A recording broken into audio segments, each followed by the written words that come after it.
राजस्थान में 1993 से चले आ रहे ट्रेंड जहां हर 5 साल बाद सत्ता परिवर्तित होती है, तो चुनावों की इस मतदान प्रक्रिया के खत्म होने के बाद एक सवाल बनता है कि क्या कांग्रेस इस ट्रेंड को तोड़ पाएगी या बीजेपी की वापसी होगी। आज बात करेंगे इसी मुद्दे पर। नमस्कार, मेरा नाम है कुणाल और आप थिंक 360 देख रहे हैं।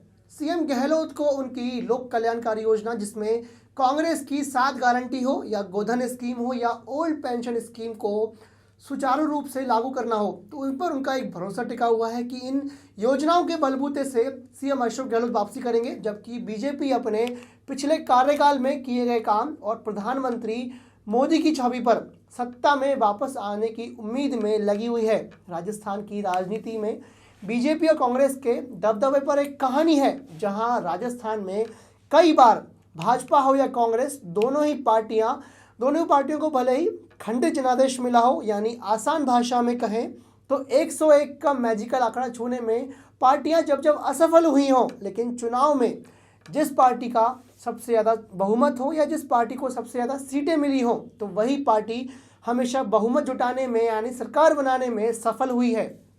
यहाँ आंकड़ों के खेल में सरकार कभी भी गिरी नहीं है। ये बात तो हम सभी अच्छे से जानते हैं कि राजस्थान में कांग्रेस और बीजेपी के अलावा कभी किसी का शासन नहीं रहा है।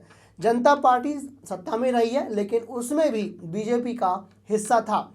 बीच बीच में दूसरी क्षेत्रीय पार्टियों ने अपने पांव जमाने की भरपूर कोशिश की थी, लेकिन कभी कामयाबी नहीं मिली। 1993 में जब बीजेपी के भैरव सिंह शेखावत मुख्यमंत्री बने, तब से यह परिपाटी चली आ रही है कि परिपाटी में कांग्रेस और बीजेपी के बीच सत्ता की चाबी इधर उधर होती रही है। अगर इतिहास की बात करें तो 1962 में कांग्रेस को 176 में से 88 सीटें मिली थी। 1967 में कांग्रेस विरोधी लहर होने के बावजूद 184 में से 89 सीटें मिली थी और 1990 में जब बीजेपी और बीपी सिंह के जनता दल के बीच गठबंधन हुआ था, तब बीजेपी को 200 में से 85 सीटें मिली, यानी और जनता दल के 55 विधायकों के समर्थन से सरकार बनाई गई थी। लेकिन ऐसा हमेशा से चला आ रहा है कि अभी तक का जो ट्रेंड था इससे पहले वाला, तो उसमें सरकारों को बहुमत नहीं मिला, लेकिन बहुमत नहीं होने के बावजूद भी कहीं ना कहीं दोनों ही पार्टियां अपना बहुमत लाने यानी एक मैजिकल नंबर छूने में सफल हुई हैं। और इसके बाद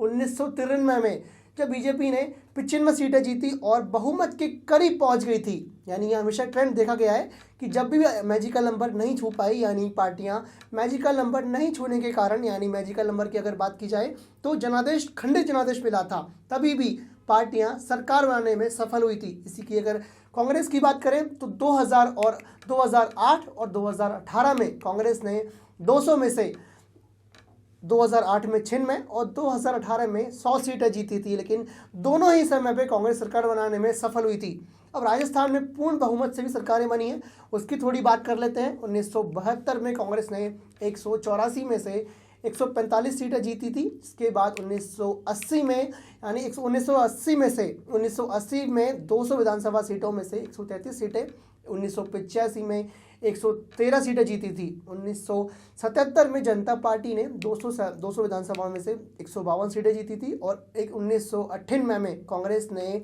153 सीटें जीती थी। तो राजस्थान का इतिहास बहुत ही लचीला रहा है, जहां पर सरकारें बदलती आ रही हैं, चाहे बहुमत हो या ना हो, सरकारें बनती और बिगड़ती आ रही हैं। जहां एक नया ट्रेंड हमेशा से ही बनते बिगड़ने का चला आ रहा है, लेकिन अब देखने वाली बात यह रहेगी कि 2023 के चुनावों में ये परिपाटी बनी रहेगी या टूट जाएगी।